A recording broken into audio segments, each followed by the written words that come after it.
Look at your hands. Now imagine your skin peeling off, your blood vessels rupturing. Your organs fail you one by one. You start to have difficulty breathing, and you're bleeding from your eyes and nose. Your digestive system is failing you, and you're losing liters of body fluid every day.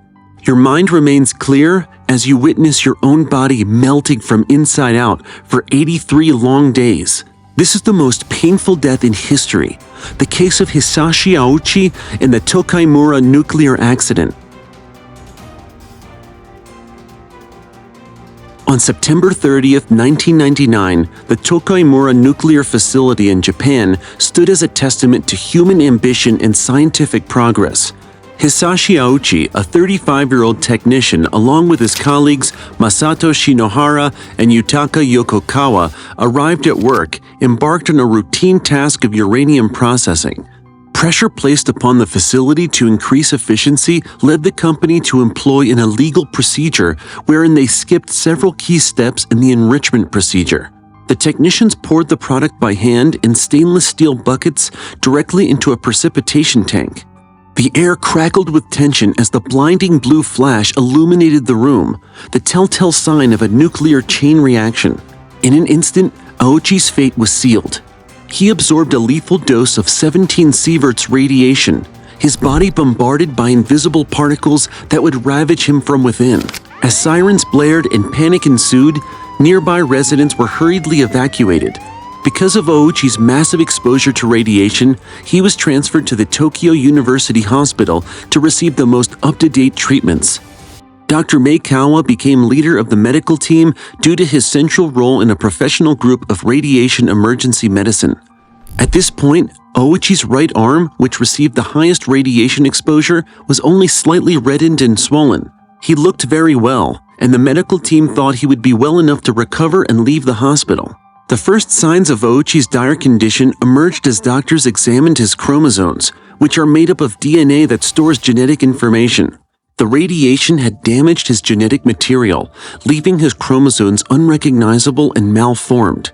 This meant that new cells could not be generated, setting the stage for a rapid and relentless cellular breakdown. As days passed by, the true horror of Ouchi's condition became visibly apparent. His skin, once healthy and intact, began to deteriorate at an alarming rate. The radiation had destroyed his body's ability to regenerate skin cells, leaving him in a state of constant excruciating pain. His skin began to fall off at the slightest touch. Within a week, Ouchi's immune system had been decimated, with his white blood cell count dropping to a mere 1/10 of that of a healthy person. Realizing the grave danger of infection, medical staff swiftly transferred Ouchi to a sterile room, desperately trying to shield his vulnerable body from infections. The radiation's ruthless assault had transformed Ouchi's body into a battleground. Every system, every organ, every cell was under siege. Ouchi's lungs began to fail. Fluid accumulated in his chest, making each breath a laborious struggle. As his ability to breathe independently diminished, doctors were forced to place him on a respirator. Ouchi would not be able to talk from then on, but was still able to respond to his family through facial expressions and his body. In a bold attempt to save Ouchi's life, doctors turned to a groundbreaking procedure. They performed a cell transplantation, administering cells from the bone marrow of Ouchi's sister.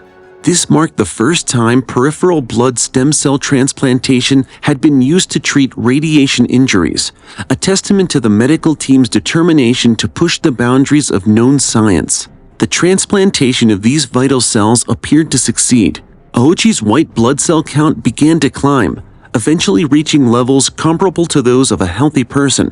However, this moment of triumph was cruelly short-lived. The mutations caused by the radiation proved too pervasive and powerful, as the transplanted cells were soon mutated and damaged. Ouchi's body rejected the transplanted cells meant to save him.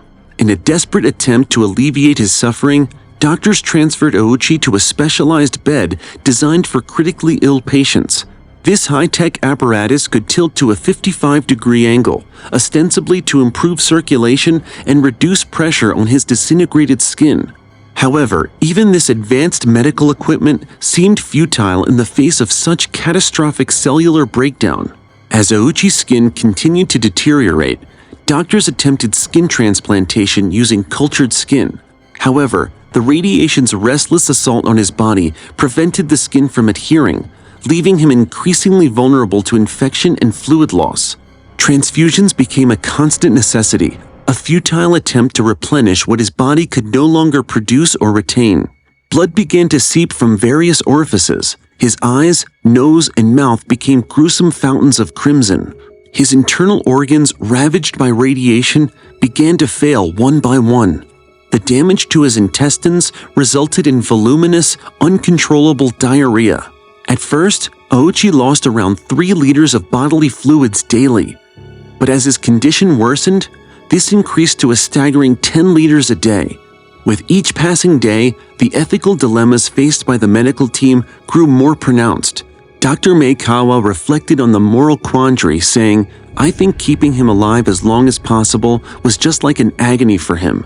I don't want him to thank us. I would accept his resentment." The question loomed large. At what point does the duty to preserve life give way to the obligation to prevent suffering? The emotional toll on both the medical staff and Ouchi's family proved immense. Day after day, Ouchi's family folded paper cranes, which is a symbol of health and long life in Japan. Even as Ouchi's condition deteriorated, his family clung to the faint possibility that he might live to the year 2000, a goal that seemed to recede further with each passing day. The medical team watched helplessly as their efforts to save him seemed only to prolong his agony. Ouchi's plea, "I can't take it anymore. I am not a guinea pig," echoed in their minds, a haunting reminder of the human cost of their scientific endeavors. But due to legal obligation and the family's wish, the medical team has to continue their best to save Ouchi. As Ouchi's organs failed one by one, the futility of their efforts became painfully clear. His heart stopped multiple times, each resuscitation bringing him back to a reality worse than death, as it caused serious damage to various organs throughout his body, such as the brain and the kidneys. Even if his heart stopped, it started beating again. He'll get better. Ouchi's family continued to hope for Ouchi's recovery. But at this point, Ouchi was no longer able to respond to his family's calls, and his life was sustained by medical equipment and medicines. All his muscle tissues were damaged from the radiation, and his heart was the only organ that remained intact and not destroyed. Over the months, Ouchi's white blood cells continued to decrease and eventually decreased to 0. Medical team were in a complete deadlock. It was only until the 81st night when the family finally agreed to a do not resuscitate order that the medical team could cease their relentless fight against the inevitable. Ouchi's family continued to fold paper cranes in the waiting room. The number of cranes was almost 10,000.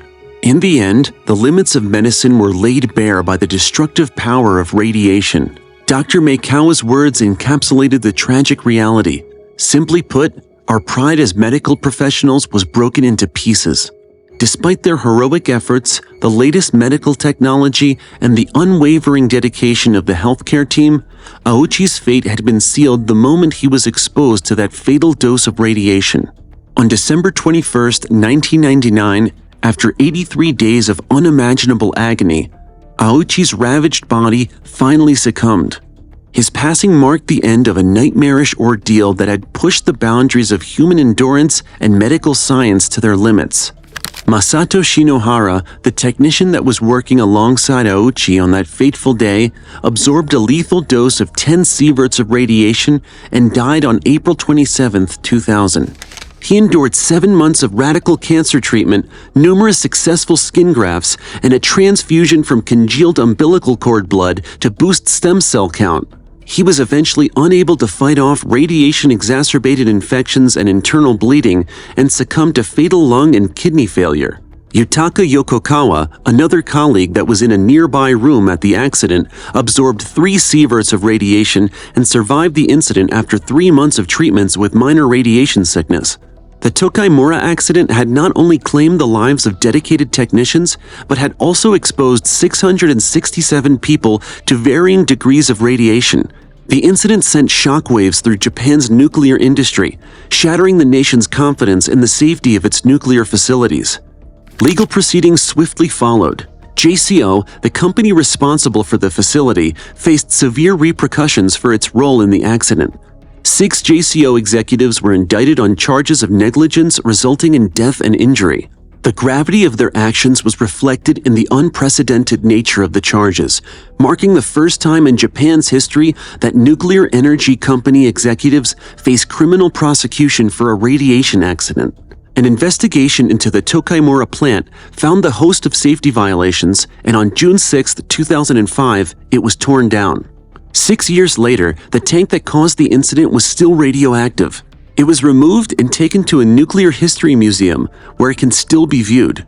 In the University of Tokyo Hospital, the 10,000 paper cranes folded by the Ouchi family can still be seen hanging in the waiting area. The tragedy at Tokaimura served as a grim reminder of the awesome and terrible power contained within nuclear energy. It underscored the critical importance of unwavering vigilance and respect for safety procedures when dealing with such potent forces. The accident's legacy extended far beyond Japan's borders, prompting a global reassessment of nuclear safety standards and emergency response protocols.